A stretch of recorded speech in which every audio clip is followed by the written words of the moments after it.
Hello guys, welcome to my new blog. আজকে আমি ফাইভের পরিবেশে 28 পাতা থেকে 31 পাতা পর্যন্ত প্রশ্ন এবং উত্তর বলব। নয়নঝুলি কাকে বলে?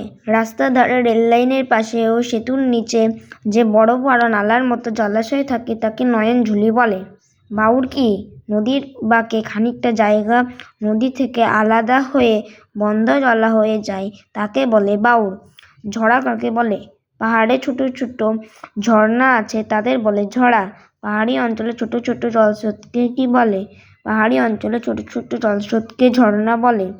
রাস্তার ধারে থাকা লম্বা জলাশয়গুলিকে কি বলে?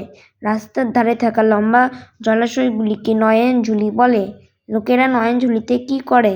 লোকেরা নয়নঝুলিতে মাঝে মধ্যে মাছ ধরে, নিজেরা খায় আর বিক্রিও করে।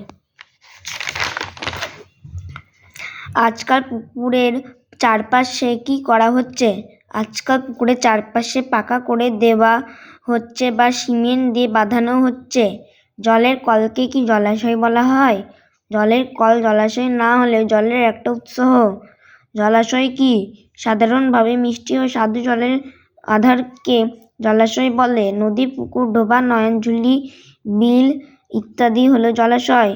সহজ পাঠ বইয়ে কোন জলাশয়ে কথা বলা আছে? সহজ পাঠ বইয়ে মতিবিল জলাশয় আছে। মাছের ভেড়ি কোথায় আছে? মাছের ভেড়ি দক্ষিণ পাড়ায় আছে।